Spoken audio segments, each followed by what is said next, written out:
Hello, humans. We're trying another new thing today and working from a script. I love rambling at you, but my thoughts are so scattered I have to go in afterwards and cut my monologue into bits and rearrange them so they make some logical sense. And even then, only barely. It's hard, and it's grueling, and this might just be easier and better to listen to. Win-win. So, magnesium. Magnesium is soft and metallic. It's lightweight and useful for all sorts of applications, but it also bursts into flame at random, which makes it a bit of a loose cannon when used in race cars, for example. Its career in aeronautics was short-lived. It burns with a bright white flame that neither carbon dioxide nor water can extinguish. This wildcard characteristic is why I painted him in this extreme posture, clearly ready to dance or do gymnastics or take a picture or who knows. He's magnesium. Unpredictability personified. I'm having a rough time here with this background. I'm unwilling to lay on the thick layer of paint it would take to disappear those streaks in a single coat, and I'm way too broke and impatient to use oils which would blend so beautifully. Also, I'm just not an oils person.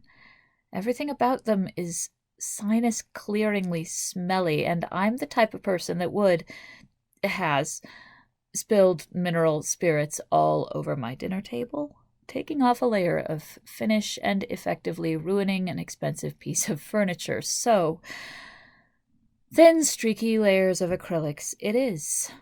They'll turn out okay. Comment if you prefer to paint with oils. Magnesium is another one who showed up in my head as a finished piece. His background color is defined by his location, and he's a goblin because he's an alkali earth metal, but the rest was mostly intuitive. Not that I didn't manage to squeeze some science in, but the hat, for example, is just one of those art things. Blame my muse. And speaking of muses, I am indebted to yet another of my favorite artists for the way this face looks. Tuva Jansson? Jansson. I've never heard it pronounced. She was a Swedish-Finnish author, artist, cartoonist who wrote all the Moomin Troll books. I've been in love with the Moomin Troll books since 1992. And some of her characters are definitely the source of those eyes, and the grin, and probably the hat as well. Any Moomin fans out there? It's gotten more mainstream these days. Anywho, here is that smoothing layer I talked about. At this point, I'm also dithering about where the MG should be. A design on his hat, but that's so predictable. A butt tattoo? That would be upside down if he ever stood up? It's a bit weird, but spoiler warning, that's totally what I end up going with. It's so very magnesium. Speaking of spoilers, when you see all the alkali earth metal goblins together, it may strike you that with one cloak exception, they're all naked as jaybirds. This was not a master plan thing. It was just a paint what you see in your head thing. Not one of them seemed like the type of person who would wear clothing. Just accessories. Deep down, I think I'm that kind of person too, but I am hampered by my Colorado climate and, more importantly, the presence of my conservative father-in-law who has a history of heart issues. Don't want to be causing drama there. As an afterthought, my children might have a problem with it too. They're too old to be cool with sudden onset nudity around the house. C'est la vie. One more thing to look forward to when the nest is empty. Goblin cosplay. When I was a 23-year-old single mother college student living on Poets Row in Denver, I had no dishwasher, but I did have a ton of friends who were in and out of my apartment every day, and they were all lovely people, so I didn't mind that they had a tendency to eat my food, but I resented that they left dirty dishes in my sink all the time. And I tried dozens of times to ask them not to. I bitched, I argued, I begged, and they were always very contrite, but their behavior did not change. I was getting desperate, thinking I will go insane if this continues. I have two options.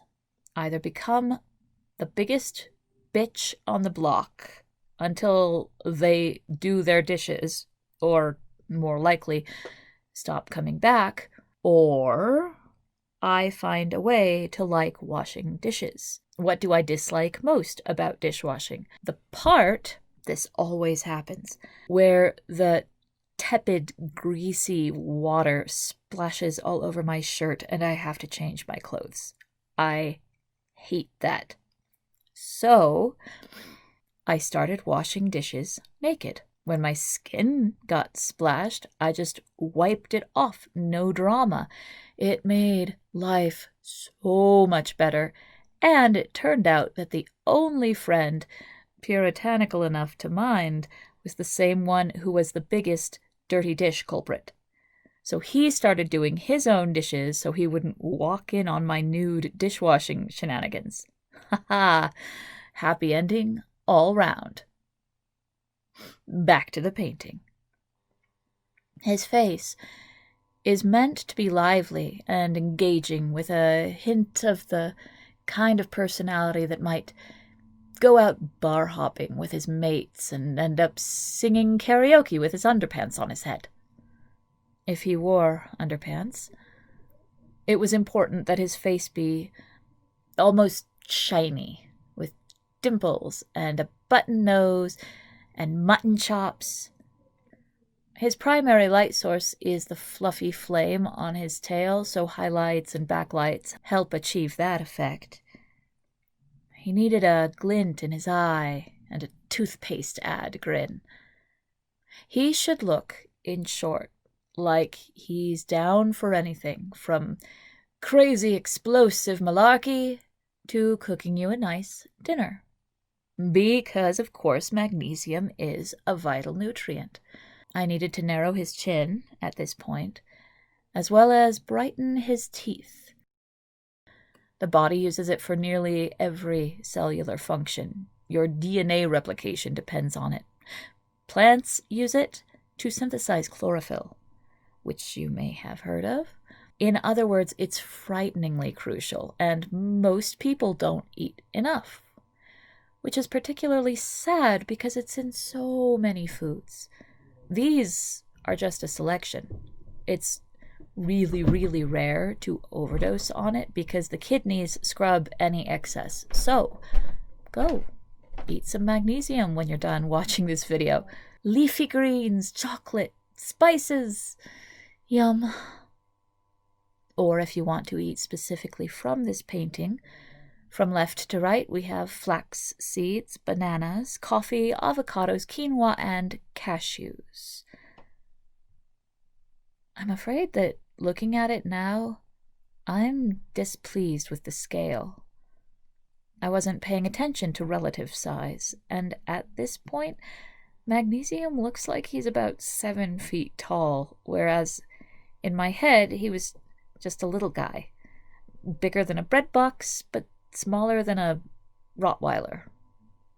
Not that I was that detailed in my concepts at the time, but I've had a while to mull it over, and it pleases me not, which is frustrating inasmuch as I got the colors and textures just right. Darn it. I may, before hanging the collection on a wall, take an hour and paint over the foods to a size that I like. I'm not sure. What do you think? Good as is, or grow the fruits? Leave a comment, let me know. And meanwhile, thank you for joining me on this crazy journey. I love making these videos and trying to make them better with each painting. I hope I'm succeeding. Stay healthy, and I'll see you next week.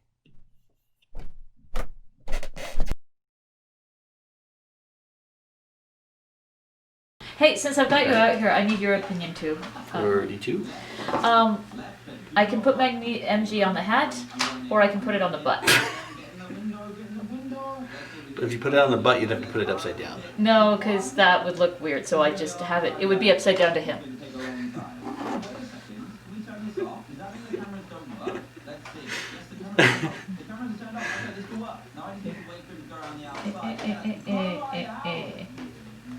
Like, is that too silly? I don't know. I mean, it's memorable. It is. He looks like somebody who'd have MG tattooed upside down on his butt. Upside down MG tattooed on. Oh yeah, Magnesium's a little crazy.